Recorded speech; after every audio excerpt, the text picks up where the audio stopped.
Sesungguhnya aku telah berdoa kepada Allah Subhanahu Wa Taala dengan 3 permintaan. 2 daripada doa tu Allah Taala makbulkan, tapi ada 1 je doa yang tidak dimakbulkan. Labbaik Allahumma labbaik, labbaik la syarika lak labbaik, innal hamda wa ni'mata laka wal mulk la syarika lak. Namanya ialah Masjid Al-Ijabah. Dan masjid ni dia terletak kira-kira 3 km daripada Masjid Nabawi.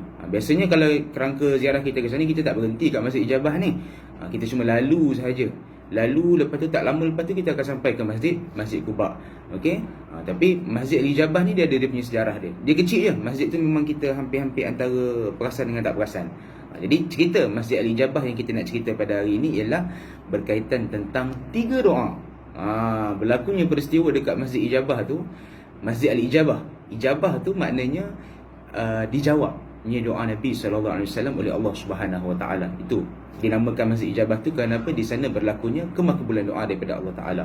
Jadi Nabi pernah berdoa di sana dengan 3 doa. Sebagaimana salah satu hadis yang mungkin kita boleh sebut, hadis riwayat Sa'ad bin Abi Waqqas, salah seorang sahabat Nabi SAW, dia menyebut, kami pernah bersama dengan Nabi SAW solat di sana. Dulu namanya Masjid Muawiyah, kan? Masjid Bani Muawiyah. Tapi kemudian sahabat-sahabat dan juga ahli Madinah lebih mengenalinya sebagai Masjid Ijabah kerana di sana berlakunya peristiwa doa Nabi doa kepada Allah Taala dan doa tu terus makbul. Sebab tu namanya Masjid Ijabah. Dan Nabi SAW pun doa, kan? Jadi sahabat dah habis solat dah, Nabi doa panjang macam menunggu sesuatu. Dan habis doa tu sahabat tanya, ya Rasulullah, apa yang menyebabkan doa tu begitu lama sangat? Kami tunggu lama kat belakang ni. Maka Nabi kata kepada sahabat-sahabat, sesungguhnya aku telah berdoa kepada Allah Subhanahu Wa Taala dengan 3 permintaan. 2 daripada doa tu Allah Taala makbulkan, tapi ada 1 je doa yang tidak dimakbulkan. Ini gaya penceritaan Nabi tu menjadikan suspense dalam kalangan sahabat. Apa yang makbul, apa yang tak makbul? Maka sahabat bertanya, ya Rasulullah, apa doa yang Allah Taala makbulkan dan apa doa yang Allah Taala tak makbulkan itu? Maka Nabi pun menyebut kepada para sahabat, yang pertama aku minta kepada Allah Subhanahu Wa Taala supaya tidak timpakan kepada umat aku itu dengan bencana ataupun kebinasaan kemarau yang berpanjangan. Sebagaimana kemarau ni memang pernah berlaku lah pada zaman Nabi-Nabi sebelum daripada itu. Itu yang pertama. Dan yang kedua, Nabi SAW juga berdoa supaya Allah Subhanahu Wa Taala tidak menjadikan kepada umatnya dengan bencana banjir yang sangat teruk sebagaimana yang pernah berlaku kepada umat Nabi Nuh AS. Jadi Nabi doa supaya umatnya elak bencana, dielakkan bencana daripada Allah Subhanahu Wa Taala. Dan 2 doa yang pertama ni Allah Taala angkat, terus makbul doa ni. Tetapi doa yang ketiga yang diminta oleh Nabi SAW, Nabi minta kepada Allah Subhanahu Wa Taala supaya tidak berlakunya, dan supaya umat aku itu tidak berpecah, supaya mereka ini tidak bergaduh, berperang sama mereka.